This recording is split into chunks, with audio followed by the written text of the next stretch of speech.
Assalamualaikum warahmatullahi wabarakatuh. Pada kesempatan kali ini, saya, Dinda Ainun Alfizara, Prodi PGMI kelas 1A, akan menjelaskan pengertian ilmu hadis, riwayah, dan diroyah.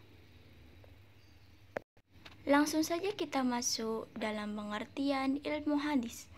Ilmu hadis atau ulum al-hadis terdiri dari dua kata, yaitu ilmu atau ulum dan al-hadis. Kata ulum dalam bahasa Arab adalah bentuk jamak dari ilm, yang berarti ilmu-ilmu. Sedangkan al-hadis di kalangan para ulama berarti segala sesuatu yang disandarkan kepada Nabi Muhammad SAW dari perbuatan, perkataan, takrir, atau sifat beliau. Dengan demikian, gabungan kata ulum al-hadis mengandung pengertian ilmu-ilmu yang membahas atau berkaitan dengan hadis Nabi Muhammad SAW. Pengertian lainnya yang berkaitan dengan ilmu hadis. Pertama, ilmu hadis adalah ilmu yang membahas tentang bagaimana hadis-hadis bisa bersambung hingga sampai kepada Rasulullah SAW, baik dari sisi ketebitan dan keadilan periwayatannya maupun dari sambung atau putusnya rangkaian sanad. Kedua, ilmu hadis adalah ilmu tentang kaidah-kaidah untuk mengetahui kondisi sanad dan matan. Kita masuk pada macam-macam ilmu hadis. Pada perkembangannya, ulama mutaakhirin membagi ilmu hadis menjadi dua, yakni ilmu hadis riwayah dan diroyah. Nah, sekarang kita membahas ilmu hadis riwayah. Menurut Muhammad Ajjad Al-Khatib, ilmu hadis riwayah adalah ilmu yang membahas tentang pemindahan atau periwayatan segala sesuatu yang disandarkan kepada Nabi SAW, berubah perkataan, perbuatan, takrir atau ketetapan, sifat dengan cara yang teliti atau terperinci. Ilmu hadis riwayah ini sudah ada pada zaman Nabi Muhammad SAW masih hidup, bersamaan dengan periwayatan hadis itu sendiri. Para sahabat Nabi Muhammad SAW menaruh pada perhatian yang tinggi terhadap hadis Nabi SAW. Mereka berusaha untuk memperoleh hadis-hadis Nabi Muhammad SAW dengan cara mendatangi majelis-majelis Nabi Muhammad SAW serta mendengar dan menyimak atau pesan yang disampaikan pada Nabi Muhammad SAW. Kemudian kita masuk pada sejarah penyusunan ilmu hadis riwayah. Imam Az-Zuhri 1124 Hijriah wafat, dipandang sebagai pelopor ilmu hadis riwayah. Dalam sejarah perkembangan hadis, dia dicatat sebagai ulama pertama yang menghimpun hadis Nabi SAW atas perintah Khalifah Umar bin Abdul Aziz.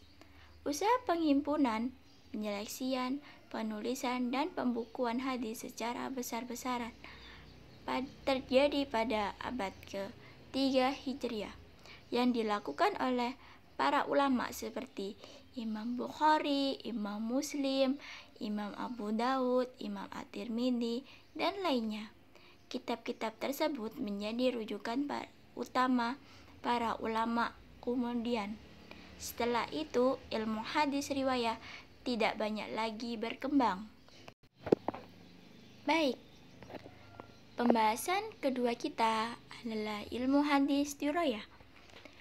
Menurut pendapat Al-Saqoni, wafat 850 Hijriah, ilmu hadis diroyah adalah pengetahuan tentang kaidah-kaidah untuk mengetahui keadaan perawi dan suatu yang diriwayatkan.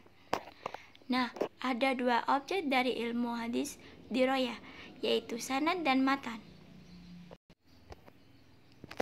Yang pertama, sanad. Sanadnya bersambung atau ittisai as-sanad, yang bermaksud bahwa suatu rangkaian sanad hadis haruslah bersambung mulai dari sahabat sampai pada periwayatan terakhir yang menuliskan atau yang membukukan hadis tersebut. Oleh karenanya, tidak dibenarkan jika ada rangkaian sanad, yaitu terputus, tidak pernah bertemu, atau guru dan murid tidak semasa, tersembunyi, tidak diketahui identitasnya, atau tersamarkan. Yang kedua, segi kepercayaan sanad. Apa yang dimaksud dengan segi kepercayaan sanad? Nah, setiap perawi di dalam sanad suatu hadis harus memiliki sifat yang adil dan lebih kuat dan cermat daya hafalan hadisnya. Yang ketiga, bebas dari kejanggalan. Yang keempat, bebas dari cacat. Nah, itu tadi adalah pembahasan sanad dari hadis diroyah. Kemudian kita akan membahas matan atau teks hadis. Yang pertama, 1. Kesesuaian dengan kandungan atau ajaran Al-Quran. Jadi, apakah matan hadis tersebut sesuai atau tidak dengan kandungan ajaran Al-Quran? Yang kedua, bebas dari kejanggalan redaksi. Ketiga, bebas dari cacat atau kejanggalan makna. Keempat, bebas dari kata-kata asing. Maksudnya adalah kata-kata yang tidak bisa dipahami berdasarkan makna yang umum dikenal. Masuk kepada manfaat mempelajari ilmu hadis diroyah. Yang pertama, dengan mengkaji ilmu hadis, kita dapat menyeleksi hadis-hadis secara akademis untuk dijadikan sebagai pedoman. Yang kedua, dengan mempelajari ilmu hadis, kita dapat mengetahui hadis-hadis yang sahih, dhaif, hasan, mauquf, ma'ruf, makbul atau dapat diterima, mardud ditolak, ma'mul bih dapat diamalkan, ghairul ma'mul bih tidak dapat diamalkan. Sekian dari saya. Terima kasih. Wassalamualaikum warahmatullahi wabarakatuh.